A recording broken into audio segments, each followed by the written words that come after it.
नमस्कार प्रिय मित्रों, आज हम भारत में जनसंख्या अनुसूचित जनजाति के विषय में पर चर्चा करेंगे। भारत की प्रमुख अनुसूचित जनजातियों के बारे में, जनजातियों के बारे में हम जानेंगे, जिन्हें अनुसूचित जनजाति यानी एसटी कहा जाता है। इसके विषय में आज हम पर चर्चा करने वाले हैं, तो इस वीडियो लास्ट तक देखते रहिए, अंत तक बने रहिए इस वीडियो में। और हम आशा करेंगे कि आपको ये वीडियो काफ़ी लाभप्रद होगा आपके लिए। तो चलिए, ठीक है, फिलहाल हम इसको मिटाते हैं और फिर एक एक करके जो है सारे बिंदुओं पर प्रकाश डालते हुए चलते हैं। सबसे पहले हमें ये समझ लेना अत्यंत आवश्यक है कि भारत में जो है, भारत की जनगणना 2011 के अनुसार भारत में जो है जनजातियों की कुल संख्या 8.6% है, जिसमें ग्रामीण जनसंख्या 11.3% है और जबकि शहरी जनसंख्या 2.8% है। भारत में जनजातियों का लिंगानुपात 990 है, जिसमें सर्वाधिक लिंगानुपात और सबसे सर्वाधिक जो लिंगानुपात है वो गोवा में 1046 है और तथा जम्मू कश्मीर में 924 है। और दिल्ली, चंडीगढ़, पंजाब, हरियाणा एवं पुडुचेरी में कोई भी एसटी यानी अनुसूचित जनजाति नहीं पाई जाती। इन जो है केंद्र शासित प्रदेश और राज्यों में कोई भी अनुसूचित जनजाति नहीं पाई जाती। स्पेशली हम ध्यान देके देख लेंगे कौन कौन से ऐसे क्षेत्र हैं जहाँ नहीं पाई जाती। तो दिल्ली और चंडीगढ़, हरियाणा और पुडुचेरी, ठीक है। इन क्षेत्रों में कोई भी अनुसूचित जाति यानी एसटी नहीं पाई जाती है। तो इन क्षेत्रों को हम याद रखेंगे। पंजाब भी इसमें सम्मिलित है, तो पंजाब में भी जो है ये अनुसूचित जनजातियां नहीं पाई जाती। इन 5 क्षेत्रों में हम याद रख सकते हैं बड़ी सरलता से, दिल्ली, चंडीगढ़, हरियाणा, पुडुचेरी, पंजाब, ठीक है। पुडुचेरी पास है, पंजाब पास है और चंडीगढ़, हरियाणा और दिल्ली, ये सारी चीज़ें याद रखना मेरे लिए जो है काफ़ी सरल होगा, ठीक है। इसे देख लेंगे एक बार, बस अपने आप ही माइंड में ये सेटअप हो जाएगा, ठीक है। तो इन क्षेत्रों में, भारत के इन क्षेत्रों में कई बार जो है ऑप्शनल में पूछ लेता है कहीं जो है कि कौन से क्षेत्रों में जो है भारत के नहीं पाई जाती हैं अनुसूचित जनजातियाँ। तो इन क्षेत्रों को हम ध्यान रखेंगे, याद रखेंगे, तो हमारा जो है प्रश्न 100% 100% सही होगा और सत्य पर साबित होगा, सत्य पर आधारित होगा। चलिए, ठीक है, इन सारे मुद्दों को हमने क्लियर कर लिया है। अब इन सबसे आगे बढ़कर हम जानेंगे जनजाति का अर्थ क्या होता है और इससे मतलब क्या है, इसकी परिभाषा क्या है, ठीक है। तो उस पर प्रकाश डालते हुए चलते हैं। जनजाति से आशय उस जाति से है, उस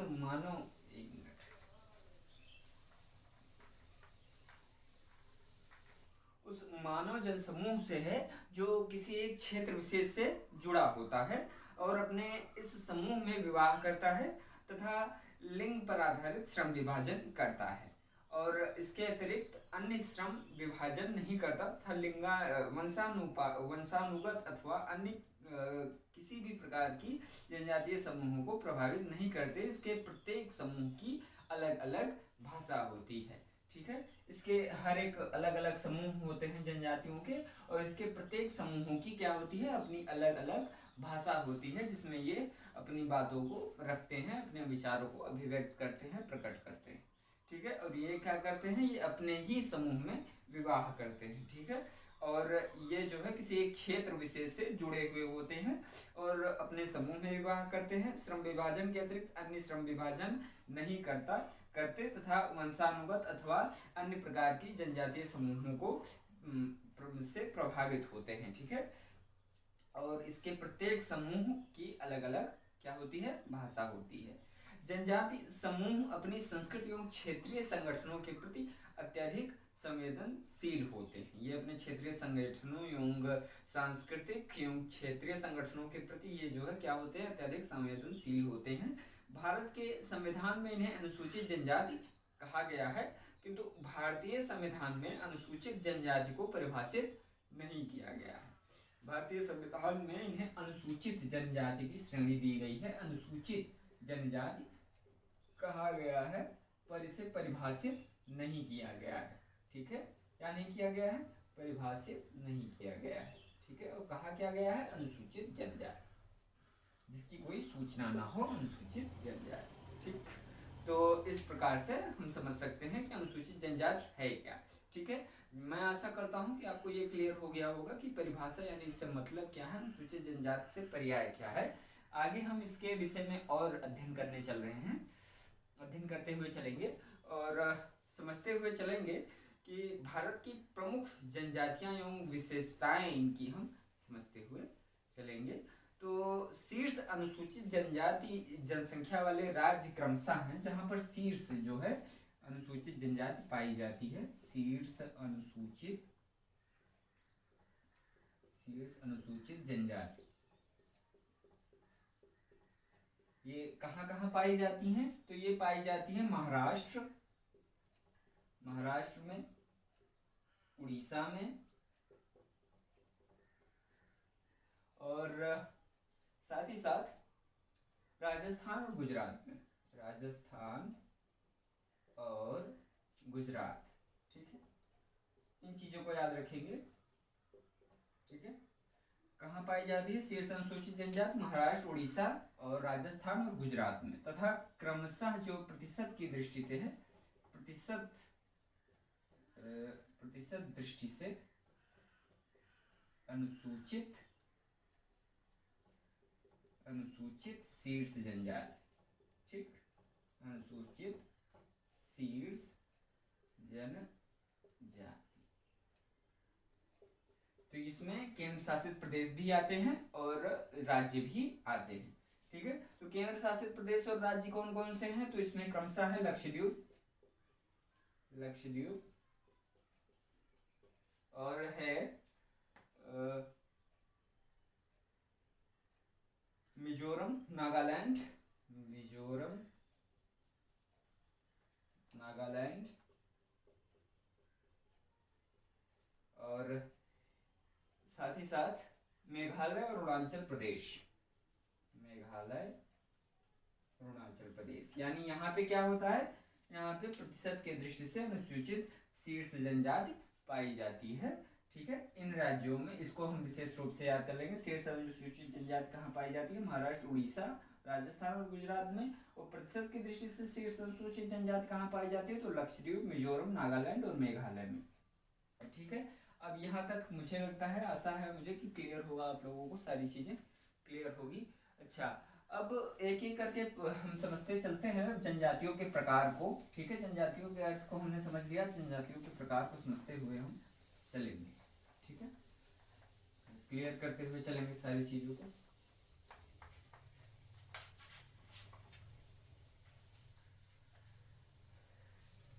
जिससे आपको भी ज्यादा समझ में आए। तो सबसे पहला प्रकार हमारा है भील जनजाति।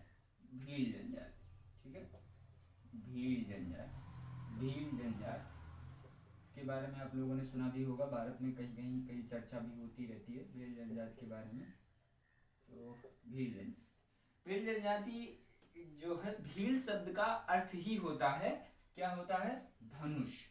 ठीक है, भील शब्द का अर्थ होता है धनुष। ठीक है, और जिसकी उत्पत्ति द्रविड़ के बील शब्द से हुई है। द्रविड़ में बील शब्द हुआ करता था, जिससे भील शब्द की उत्पत्ति हुई है। ठीक है, यह भारत की सबसे बड़ी जनजाति है। भारत की सबसे बड़ी जनजाति कौन सी है? तो भील जनजाति है। और यह भारत की प्रमुख जनजाति है। ये जनजाति मुख्यतः राजस्थान, कहाँ पे ये जनजाति पाई जाती है? राजस्थान। राज्यों के नाम याद रखेंगे, राजस्थान, आंध्र प्रदेश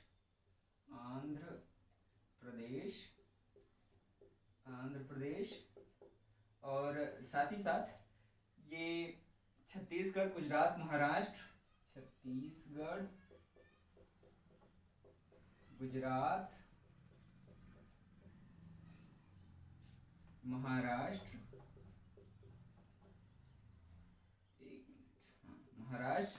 और साथ ही साथ ये कर्नाटक एवं त्रिपुरा राज्यों में पाई जाती है।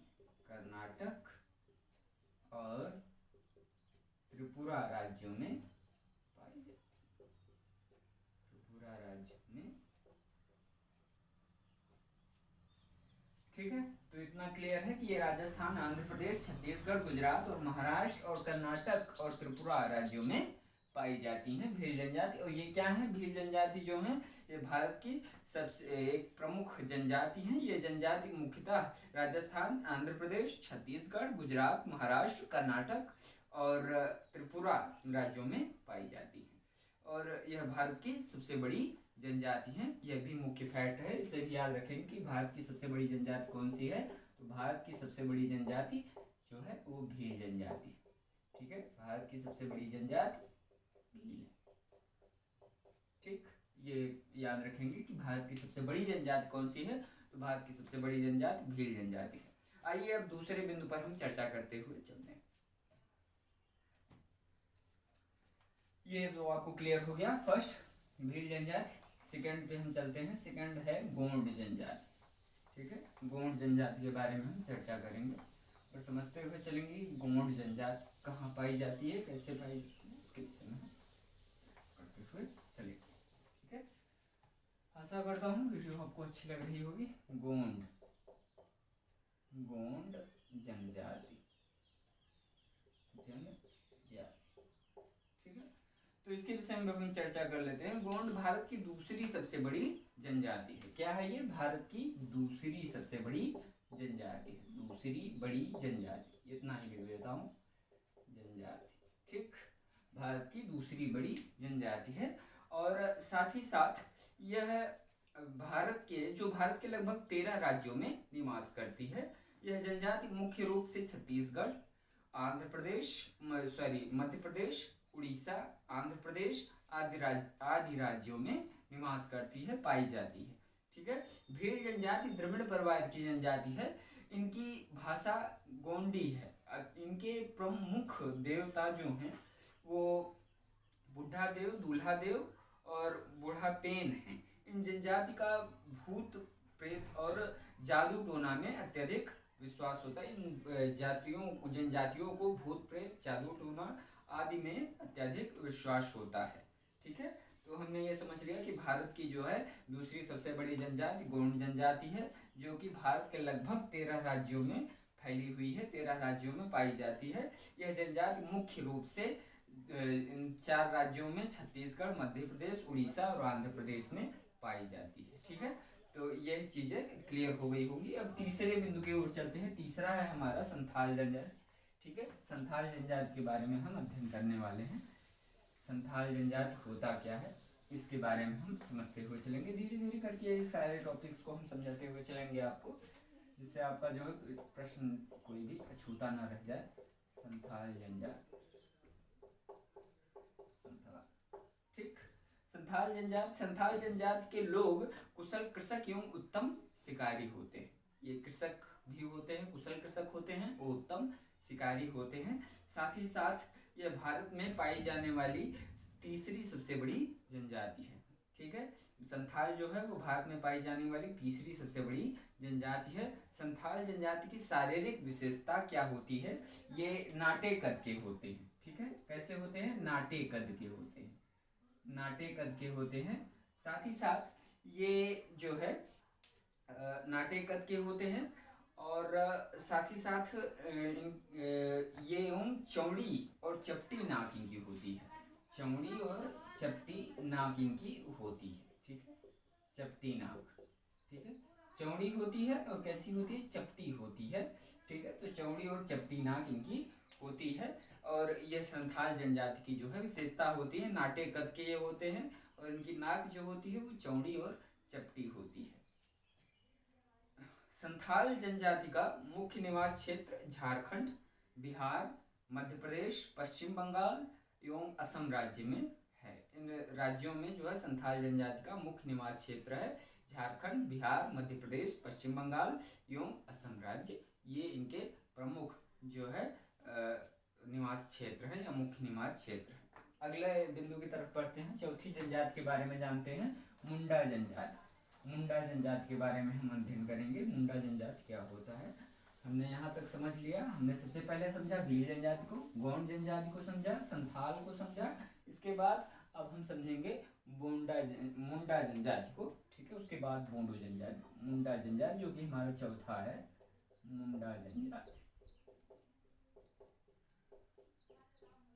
मुंडा जनजाति के बारे में अध्ययन करने से पहले मुंडा जनजाति की भाषा मुंडा होती है, इनकी भाषा है जिसके नाम पर इन्हें मुंडा जो है जनजाति कहा गया है। यह भाषा आस्ट्रिक परिवार की भाषा है और जिसमें जिसमें वन, पर्वत, पशुपालन संबंधित शब्द अत्यधिक होते हैं।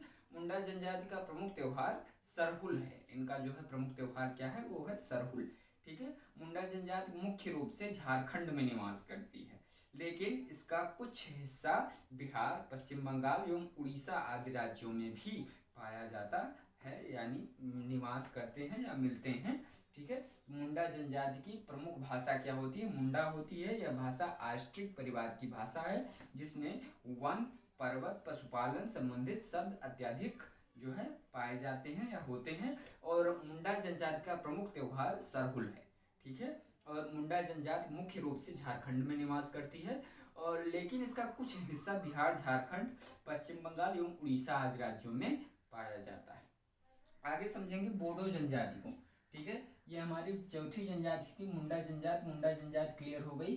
अब हम बोडो जनजाति को समझेंगे। बोडो जनजाति आखिर होती क्या है, बोडो, ठीक है, ऐसे लिखा जाता है बोडो।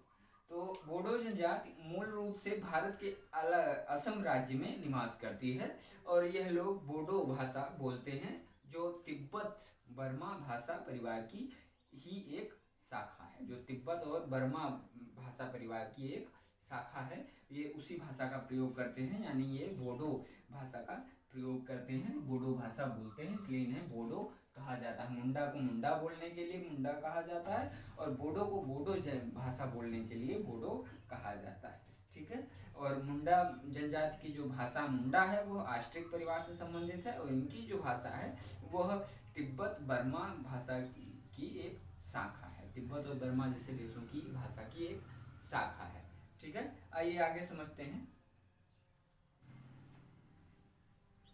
बोडो जनजाति समूह कछारी, गारो, मेच, डिमसा आदि कई जनजातियों से मिलकर बना है, ठीक है। कौन कौन से जनजातियों से मिलकर ये बना है, कछारी, गारो, मेच, डिमसा आदि जनजातियों से मिलकर यह जनजाति बनी है, ठीक है। और मिलकर बनी है। बोडो जनजाति को भारतीय संविधान की 6ठी अनुसूची के अंतर्गत रखा गया है, ठीक है। बोडो जनजाति को भारतीय संविधान में 6ठी अनुसूची के अंतर्गत रखा गया है, ठीक है। अनुसूची के अंतर्गत रखा गया है, ठीक है। और आगे समझते हैं। अगली जो हमारी जनजाति है वो है थारू जनजाति। थारू के विषय में उत्तर प्रदेश में बहुत ज़्यादा प्रचलन होता है। थारू के बारे में उत्तर प्रदेश में चर्चा भी होती रहती है कहीं ना कहीं, तो थारू के बारे में हम चर्चा कर लेते हैं। थारू जनजाति, थारू, ठीक है। तो थारू जो है यह जनजाति उत्तर प्रदेश की सीमा में जो है लगे नेपाल तथा उत्तराखंड के उधम सिंह नगर क्षेत्र में मुख्य रूप से प्रवेश करती है, यानी उत्तर प्रदेश के जो नेपाल से सटे हुए क्षेत्र हैं उनमें पाई जाती है और उत्तराखंड के उधम सिंह नगर क्षेत्र में मुख्य रूप से निवास करती है। थारू जनजाति हिंदू धर्म को मानते हैं तथा हिंदुओं के सभी त्योहार को थारू जनजाति जैसे दीपावली को शोक पर्व के रूप में मनाते हैं, लेकिन वर्तमान में दीपावली को शोक पर्व के रूप में नहीं मनाते। पहले ये दीपावली को शोक पर्व के रूप में मनाते थे, रावण को अपना पूर्वज समझते थे, इसलिए जो है ये दिवाली को शोक पर्व के रूप में मनाते थे। तो वर्तमान समय में इनकी मनोधारणा जो है वो परिवर्तित हो गई है और इन्होंने शोक जो है पहले जो ये शोक पर्व के रूप में मनाते थे दिवाली को, अब ये शोक पर्व के रूप में नहीं मनाते, ठीक है। आगे हम समझ लेते हैं। यहाँ तक हमें क्लियर हो गया है कि थारू जनजाति उत्तर प्रदेश की सीमा से लगे नेपाल क्षेत्र में और उत्तराखंड के उधम सिंह नगर क्षेत्र में मुख्य रूप से पाए जाते हैं, ठीक है। आगे समझते हैं एक और जनजाति के बारे में, भोटिया जनजाति, ठीक है। भोटिया के अधिकांश लोग पर्वतीय स्थानों पर निवास करते हैं। कौन सी जनजाति, ये हमारी 7वीं जनजाति है, भोटिया जनजाति। भोटिया जनजाति, भूटिया जनजाति के अधिकांश लोग पर्वतीय स्थानों पर निवास करते हैं। इनका सकेंद्र उत्तरी क्षेत्र मुख्यतः हिमालय प्रदेश, उत्तराखंड तथा इन जैसे कई राज्यों में है। भूटिया जनजाति आर्थिक, शैक्षणिक एवं सामाजिक रूप से अन्य जनजातियों की अपेक्षा पिछड़ी हुई होती है। ठीक है। और भूटिया जनजाति ऋतु प्रवास हेतु प्रसिद्ध है, यानी ये ऋतु प्रवास करने के लिए प्रसिद्ध है। भूटिया जनजाति ये ऋतुओं में अपना प्रवास परिवर्तित करती रहती है। ठीक है। नागा जनजाति जो कि हमारी 8वीं जनजाति है। ठीक है। भूटिया जनजाति के बारे में हमने समझ लिया। अब नागा जनजाति के बारे में हम अध्ययन कर लेंगे। थोड़ा थोड़ा विस्तृत रूप से समझते हुए चलते हैं, बस जो महत्वपूर्ण है उन्हीं बिंदुओं पर हम चर्चा करते हुए चलेंगे। नागा जनजाति भारत के नागालैंड राज्य में मुख्य रूप से निवास करती है। इसके अतिरिक्त पूर्वोत्तर के अन्य राज्यों में भी निवास करती है। और नागा लोग कुशल योद्धा होते हैं। ठीक है। एवं भाला उनका प्रमुख अस्त्र है। उनका प्रमुख त्योहार मिथन है। ठीक है। और नागा जनजाति में नागिनी सिनेमा की एक अलग भाषा का विकास किया है, जो विभिन्न नागा एवं असमिया भाषा की मिश्रित रूप है। यानी भाषा जो है वो नागा एवं असमिया भाषा का मिश्रित रूप है, इनकी जो भाषा है नागा जनजातियों की। और नागा लोग क्या होते हैं? नागा लोग कुशल योद्धा होते हैं और उनकी जो प्रमुख अस्त्र होता है वो भाला होता है। उनका प्रमुख त्योहार क्या होता है? तो वो मिथन होता है। ठीक है। अब आगे हम चर्चा करेंगे एक और जनजाति के विषय में, मीणा जनजाति। ठीक है। मीणा जनजाति राजस्थान की जनसंख्या की दृष्टि में प्रथम स्थान रखती है। मीणा जनजाति जो होती है ये राजस्थान में पाई जाती है। हमारी 9वीं जनजाति है। ठीक है। मीणा। ठीक है। अभी हाल ही फिलहाल में दृष्टि IAS के इंटरव्यू में एक महिला गई थी, सुनीता मीणा। तो मीणा जो जनजाति है वो राजस्थान की जो है क्या है, एक जो है जनसंख्या की दृष्टि से प्रथम स्थान रखती है। यह राजस्थान के लगभग सभी जिलों में निवास करती है। मीणा शब्द की उत्पत्ति मीन शब्द से हुई है, यानी मीन का पर्याय आप समझ ही रहे होंगे, मछली। ठीक है। मीन शब्द से हुई है। ठीक है। और मीन शब्द की उत्पत्ति से हुई है जिसका अर्थ मछली होता है। मीणा जाति अपनी उत्पत्ति विष्णु के 10वें अवतार से मानती है, जो कि उनका मत्स्य अवतार था। वो अपनी उत्पत्ति विष्णु के 10वें अवतार से मानती है। ठीक है। अगला समझते हैं टोंडा जनजाति के बारे में। ठीक है। 9वीं जनजाति मीणा जनजाति क्लियर हो गई, जो कि राजस्थान में पाई जाती है। ठीक है। और राजस्थान के लगभग सभी जिलों में पाई जाती है। 10वीं जो जनजाति है वो हमारी क्या है? वो टोंडा जनजाति है। ठीक है। टोंडा जनजाति। टोंडा जनजाति के बारे में हम समझेंगे। टोंडा जनजाति पशुपालन का काम करती है। नीलगिरी की पहाड़ियों दक्षिण भारत पर निवास करती है। टोंडा जनजाति का मुख्य प्रचलित भाषा टोंडा है। ये लोग समूह में निवास करते हैं। ठीक है। ये लोग कैसे निवास करते हैं? समूह में निवास करते हैं। टोंडा जनजाति में कन्या बुद्ध प्रथा के कारण बहुपति विवाह प्रथा प्रचलित है। ठीक है। तो इनमें क्या है? बहुपति विवाह प्रचलित है। ठीक है। इसमें स्त्रियां बहुत पति रखती हैं। ठीक है। एक से अधिक या 2, 3, 4 जो भी इनका हो। ठीक है। तो ये रखती हैं।